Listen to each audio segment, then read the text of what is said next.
देखिए, समास की बात करते हैं। समास में जैसे समास का शाब्दिक अर्थ है संक्षेप या संक्षेपीकरण या संक्षिप्तीकरण। 2 या 2 से अधिक पदों या शब्दों के संक्षेपीकरण से जो शब्द बनता है उन्हें समास कहते हैं। समास में मुख्यतः 2 पद होते हैं। पहले पद को पूर्व पद कहते हैं एवं दूसरे पद को उत्तर पद कहते हैं। इन दोनों पदों के मेल से बने नए नए पद को समस्त पद या सामासिक पद भी कहते हैं। जैसे गंगा जल में गंगा पूर्व पद हो जाएगा और जल उत्तर पद है। सामासिक पद समास के नियमों से निर्मित पद सामासिक पद या सामासिक शब्द कहलाते हैं। इसे समस्त पद भी कहते हैं। समास होने के बाद विभक्ति चिन्ह परसर्ग लुप्त हो जाता है। जैसे रसोई घर। समास विग्रह सामासिक पदों को तोड़ना या सामासिक सामासिक शब्दों या पदों के बीच के संबंधों को स्पष्ट करना समास विग्रह कहलाता है। जैसे रसोई घर, रसोई के लिए घर। ये रसोई घर सामासिक पद है और इसका ये जो समास विग्रह है ये। समास के मुख्यतः 4 भेद होते हैं, किंतु इन भेदों के भी कई उपभेद होते हैं। जैसे देखिए, समास के मुख्यतः 4 भेद होते हैं। पहला अव्ययी भाव समास, दूसरा तत्पुरुष समास, तीसरा बहुव्रीहि समास, चौथा द्वंद्व समास।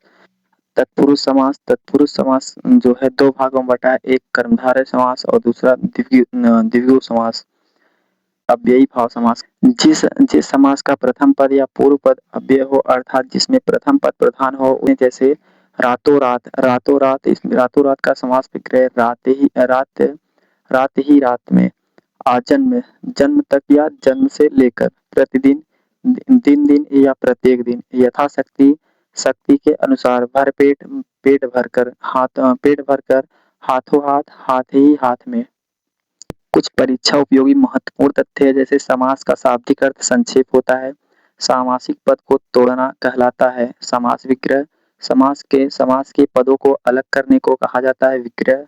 जिस समास का पूर्व पद यानी पहला पद प्रधान हो तो उसे अव्ययी भाव समास कहते हैं। तत्पुरुष समास में उत्तर पद प्रधान होता है। द्वंद्व समास में दोनों पद प्रधान होते हैं। जिस समास का पूर्व पद एवं उत्तर पद गौण होता है उसे कोई तीसरा पद प्रधान होता है, तो अर्थात जिस समास का कोई पद प्रधान नहीं होता तो उसे बहुव्रीहि समास कहते हैं। द्विगु समास पहला पद संख्यावाचक तथा अंतिम पद संज्ञा होता है।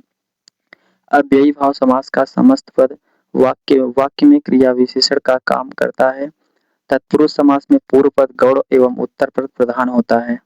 आ जाइए देखिए, तत्पुरुष समास जिस समास का अंतिम पद अर्थात उत्तर पद प्रधान हो उसे तत्पुरुष समास कहते हैं। इस समास में प्रथम पद विशेषण जबकि दूसरा पद विशेष के रूप में प्रयुक्त होता है, क्योंकि दूसरा पद विशेष होता है, इसलिए तत्पुरुष समास में दूसरा पद प्रधान होता है। कारक के अनुसार तत्पुरुष समास के 6 भेद हैं। जैसे कर्म को से, करण को से और के द्वारा, संप्रदान को के लिए और अपादान का से अलग होने का भाव की या तुलना, संबंध का की के, इसकी विभक्ति अधिकरण का में और पर है। पहला है कर्म तत्पुरुष समास।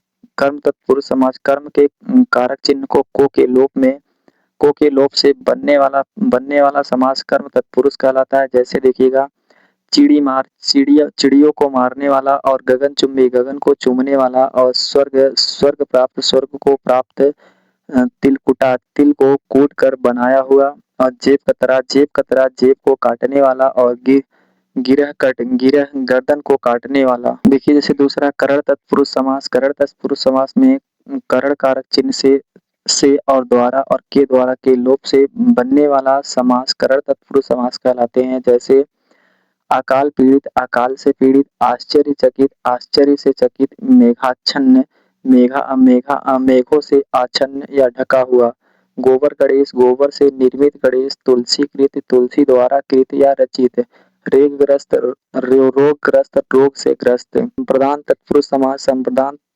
संप्रदान के कारक चिन्ह के लोप से बनने वाले समास को संप्रदान तत्पुरुष कहते हैं। जैसे रसोई घर, रसोई के लिए घर, डाक गाड़ी, डाक के लिए गाड़ी, मेज पोस मेज के लिए पोस, और देशभक्ति, देश के लिए भक्ति, और विद्यालय, विद्या के लिए आलय। अपादान चौथा देखिए अपादान तत्पुरुष समास अपादान के लिए कारक चिन्ह से होता है। यह अलग होने का भाव दर्शाता है कि लोप से बनने वाला समास अपादान तत्पुरुष समास कहलाता है।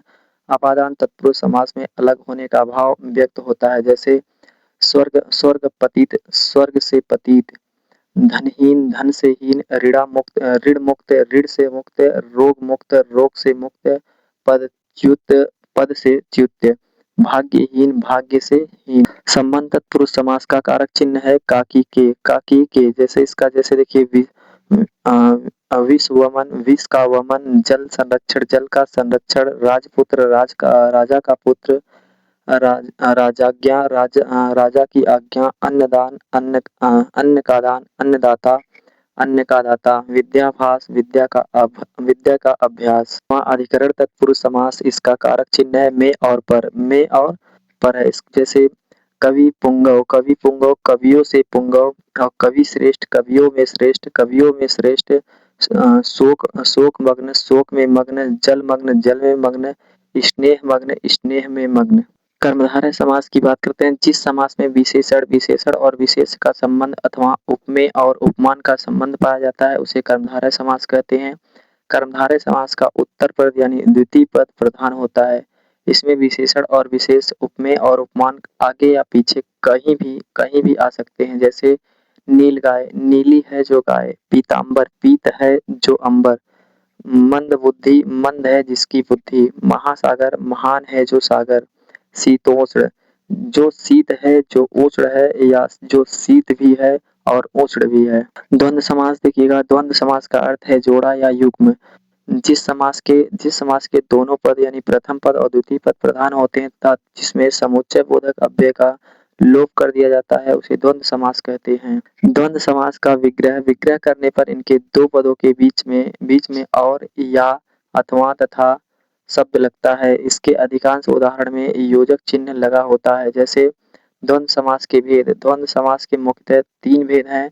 पहला इतरेतर द्वंद्व और समाहार द्वंद्व और वैकल्पिक द्वंद्व। जैसे देश और विदेश, लोटा और डोरी, हरि और शंकर, धुनवार्ण धनु या धनुष और बाण, राम और कृष्ण। देखिए द्विगु समास देखिए, जिस समास का प्रथम पद संख्यावाची तथा अंतिम पद दूसरा पद यानी संख्या हो उसे द्विगु समास कहते हैं। जैसे पंसेरी पांच शेरों का समाहार, सतसई 700 का समाहार, नवरत्नों का समूह, द्विवेदी 2 वेदों को जानने वाला। बहुव्रीहि समास की बात करते हैं। जैसे देखिए, जिस समास में प्रथम पद एवं द्वितीय पद दोनों की प्रधानता न हो बल्कि किसी तीसरे पद की प्रधानता हो उसे बहुव्रीहि समास कहते हैं। अर्थात इस समास में दोनों पद मिलकर तीसरे पद का निर्माण करते हैं। जैसे लंबोदर लंबा है ओदर जिसका अर्थात मतलब गणेश, श्वेतांबर श्वेत है अंबर जिसका अर्थात सरस्वती, गजानन गज का आनन है जिसका अर्थात गणेश, त्रिनेत्र तीन नेत्र है जिसके अर्थात शिव।